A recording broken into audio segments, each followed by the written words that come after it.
আসসালামু আলাইকুম, আশা করি সবাই ভালো আছেন। এক ভাই কমেন্ট করছিল যে রং কিভাবে করে। আসলে এটা রং কিভাবে করে সেটা হবে না, ডাইং করে দেখে রং গুলানো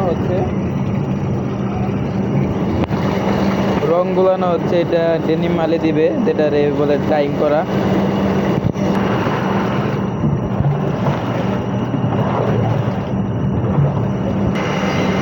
অবশ্যই রংটা দেওয়ার আগে পানিটা দেখে নিতে হবে, নইলে সমস্যা হবে মালে।